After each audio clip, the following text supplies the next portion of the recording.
The real story for today. So I'm going to turn off comments, even though I do adore you all, as you know. So we are still on today Greek drinking, in particular Greek drinking Kraters, actually, and cups, but mostly Kraters. So last week we saw this image, and I have to find it because I tried to download it again. Sorry, bear with this image. And bear with. What's that? That's Miranda, isn't it? Bear with. Anyway, all right. So yes, last week we talked about the Greek symposium, and I showed you this image quite briefly. It was a little bit in passing, but this is quite a huge. This is huge, or it isn't, right? This is a big, maybe not huge, but big bowl stroke cup called a crater that was used for mixing wine and water during the Greek symposium. And if you remember, it was considered incredibly dangerous, very intoxicating, if they didn't mix 50% or more water with the wine, and the participants all had to decide how much water versus how much wine was going to be put into this vessel, which was called a crater. And so on this side that I showed you, there is, excuse me, I've got it. Excuse me. There is an image of Dionysus, the god of wine, with his dancing retinue. So Dionysus is the sort of the beardy guy that you can see in the centre, sort of slightly leaning over. He's got vine leaves wrapped around his head, and he's sort of leading everybody in this dance. Completely normal to have Dionysus on the side of a crater, god of wine. That totally makes sense. On the reverse of this, however, is this image. So same crater. Oh god, around about 450, 500 BC. From ancient Greece, so Attic period. Looks quite similar, obviously. It's a continued procession, but there is a man on a horse. Okay, if I show you this one, this is a crater once again. There is a man on a horse. And the guy in front of him, by the way, I was thinking, what on earth is that thing that he's carrying? So the man, as you look at the image over to the right-hand side with a beard, and he's got a sort of stick slung over his shoulder with something. It looks like, what's that fish? The flatfish, maybe like a plaice or something on the back. It's not that, it's a wineskin. So who is the guy on the horse, and what is he doing? Well, this is Hephaestus. And actually, Hephaestus is quite often pictured on craters, or depicted on craters, because wine played quite an important role in Hephaestus freeing his mother from the imprisonment that he himself instigated. So he was actually keeping his own mother prisoner. What? Yes, he was. Okay, so I will tell you the story. He was not, it wasn't like he had her in some kind of, I don't know, cave somewhere hidden from sight from everybody, and only he knew where it was. No, it wasn't that at all. He didn't have a kind of well, actually he did. I was going to say he didn't have her bound in chains. He did have her bound in chains. But the story is a little bit more intricate than that, and a little bit more interesting than that. So his mum is Hera, who is the sort of the queen of the gods. So she is married to Zeus, the king of the gods. And Hera and Zeus have always had a somewhat, I know them. Hera and Zeus have had a somewhat fractious relationship ever since they got married, which is actually true. And Hera decides that she is going to have a child by herself. Like, she doesn't want anybody else involved. Why is she going to do this? Well, because, now, do you remember this? This is from quite some time ago. Because of this. Oh, that's annoying. He's got a Athena coming out of his head. So I am actually, so where my chest is, unfortunately, is where Athena should be coming out of his head. Look at the blog and you'll see the image properly. So Zeus actually gives birth to Athena. So Zeus has this child by himself. I talked about this. This is an image. This is probably why it's in the wrong place.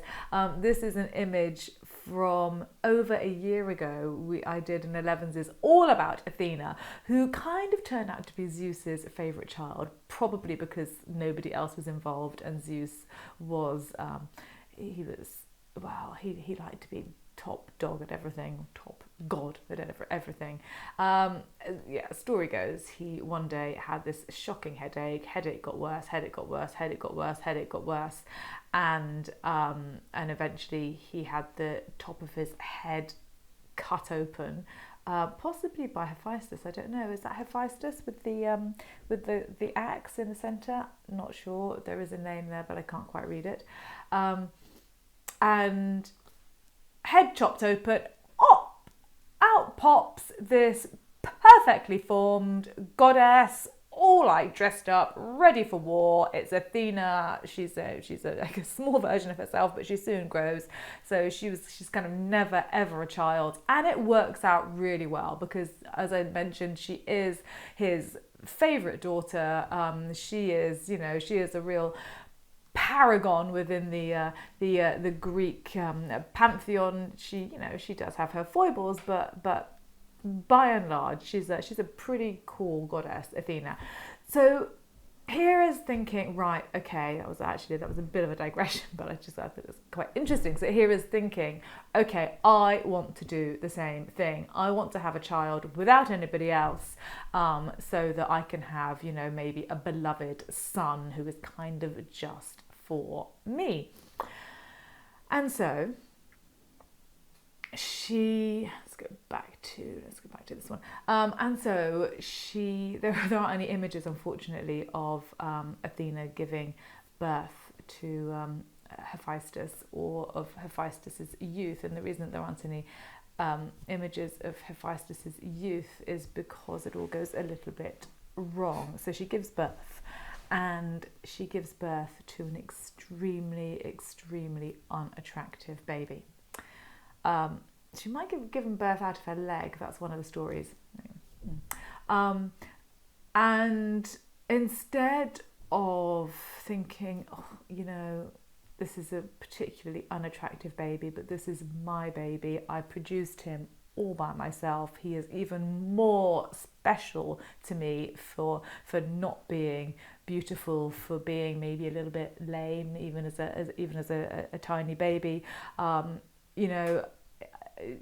going to protect him all the more. I'm his only parent. I'm going to absolutely give this child the best start in life. Does she do that? No, she doesn't. No, she doesn't. You know what she does? She gets the baby. She's like, this is a horrible baby. I don't want this one. Oh, big mistake. Thought it would work out. Didn't work out. She throws him off the top of Mount Olympus. As you can see, he survived. He's actually looking quite hardy here on this horse on the side of the crater. But it's amazing that he survived, and he was in fact known to be lame. All the stories about Hephaestus talk about him being lame. It's not surprising if he wasn't lame when he was a baby, and when he was born, being thrown off Mount Olympus. That's not cool. So he's falling, okay, and he falls, an hour, and he's still falling, a day, and he's still falling, a week, and he's still falling, a month, and he's still falling, a year, and he plops into the ocean. And you can only imagine how battered he's become, in that year of falling off Mount Olympus, which shows you how big Mount Olympus is, right? Mount Olympus, so tall, if you fall off it, you're falling for a year.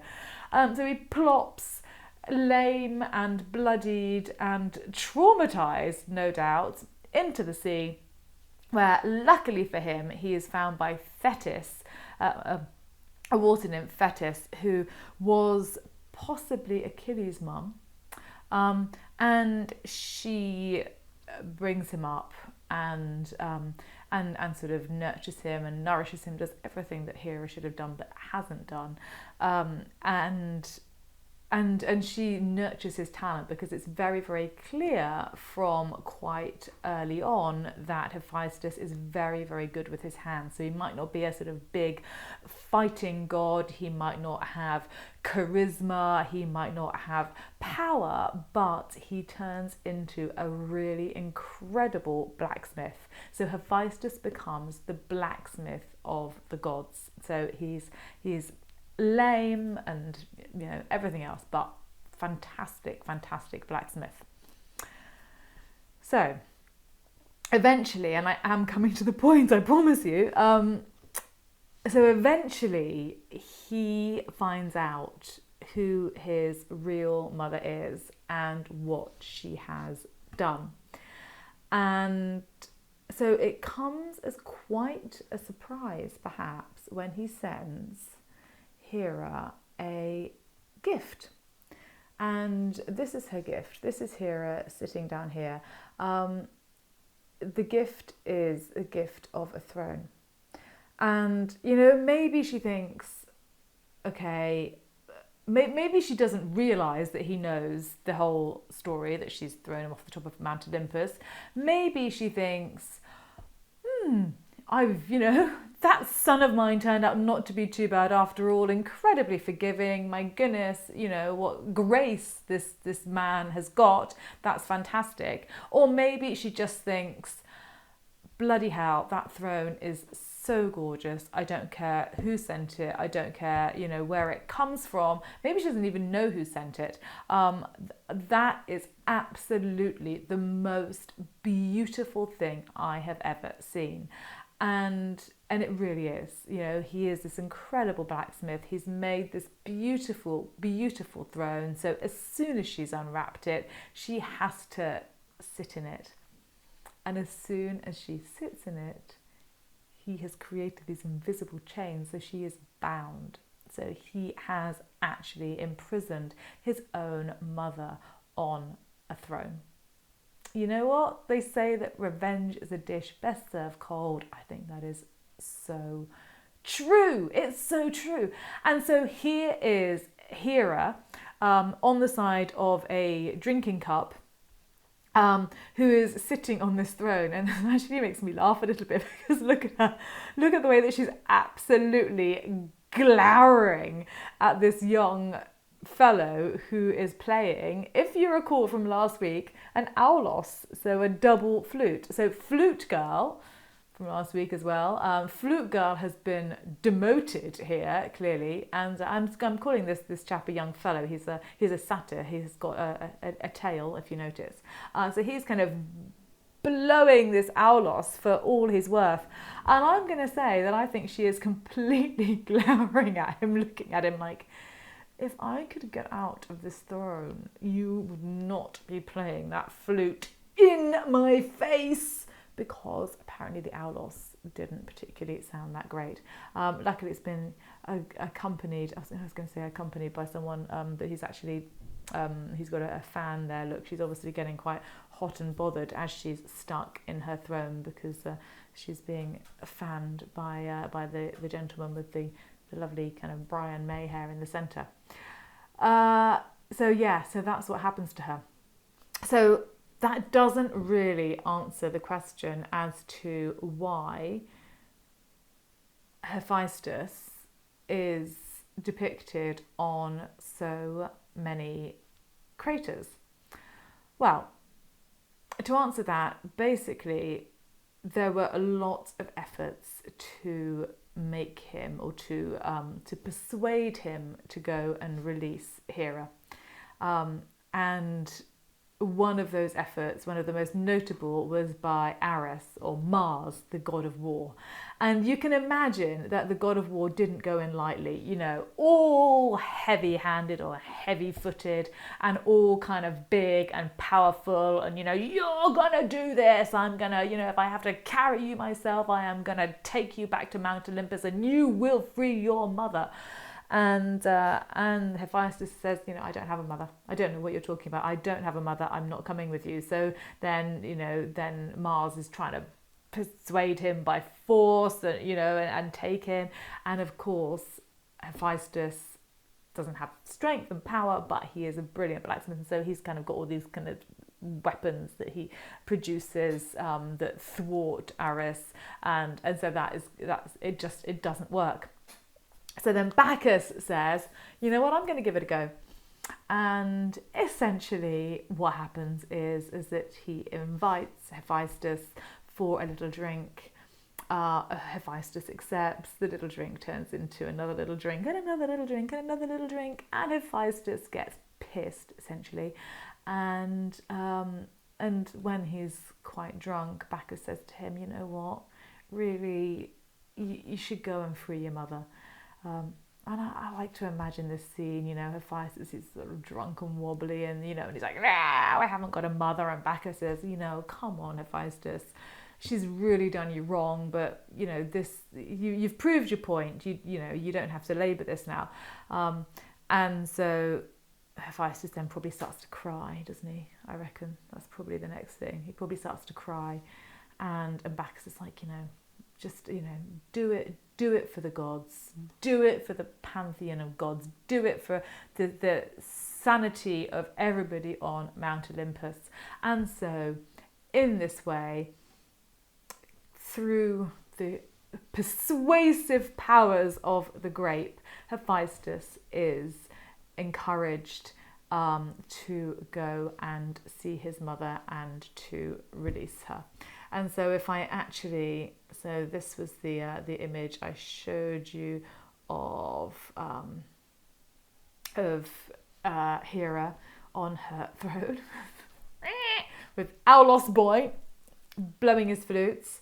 But the wider image of this is this. So there she is over on the right-hand side on her throne, and actually on the left-hand side you can see Hephaestus again, and because he's so lame, that's why he's put on an ass or a horse, and he is coming in, look, with his axe to actually he looks quite cross still there, doesn't he? Or maybe he's still a little bit drunk, or maybe the hangover's like kicking in, or, you know, or he's got the, you know, the kind of post-alcohol fears and traumas or whatever. Oh God, what did I say to Bacchus? Anyway, so he's coming in here with his axe, ready to release Hera from the chains with which he bound her as a sweet revenge for the fact that she threw him off Olympus as a baby. Happy families, right? Happy families. I love these though, because what you have to kind of remember is that for us, these are stories. And okay, and you know, and there are different versions of the stories, and of course there are, because they were, you know, they're all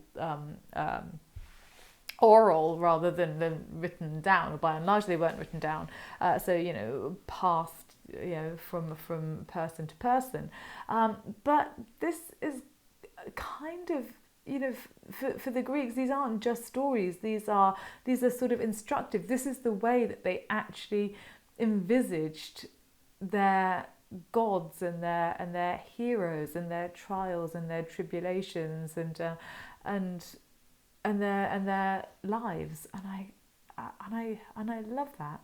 They were instructive. So yes, how to behave or how definitely not to behave.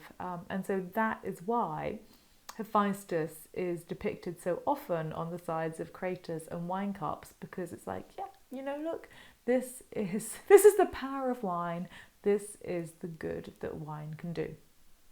I'm just wondering though, what's going to happen in the next few minutes when Hero gets released? Is that flute boy going to get a whack around the chops or around the ear for playing, blasting into her face?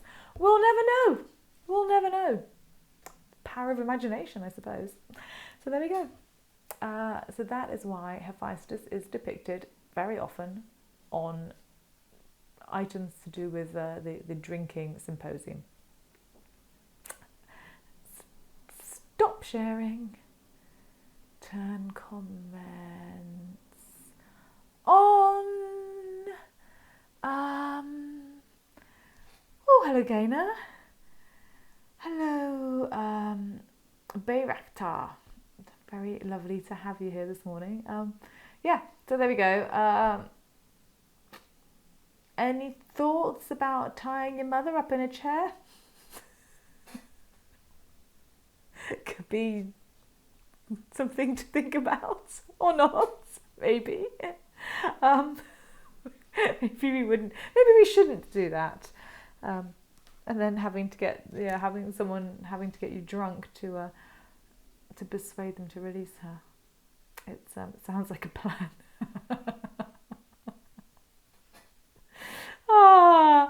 You hadn't heard that story before. Yeah, I'm glad. Yeah, I know Hephaestus doesn't. He kind of crops up as a bit of a sort of, not as an and also ran, but as the sort of it would be like a character part. So he's never really going to be the leading man, the leading god in anything, because he just wasn't very beautiful. But he actually crops up in some quite good stories. So maybe we'll do a bit more Hephaestusing. So yes, we're still going to stick, I think, with the Greek theme for the next few weeks, because if you haven't seen already, I have finally launched what I'm calling rather grandly Beyond the Palette Television, BTP TV. Kind of rolls off the tongue, doesn't it, a little bit? Which is essentially, it's on my website. You can access through my website, but it just means that you can pull up different videos very easily without those videos, like with YouTube, then taking you elsewhere.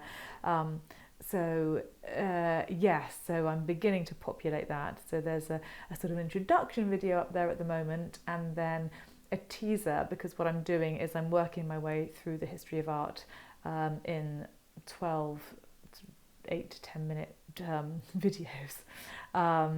And the first 2 are done, so I need to do another 10, and then I might go back and start all over again, kind of filling in, because obviously you can't do the whole history of art in that very short period of time. So just picking out sort of salient points and things, and so I've started with classical antiquity.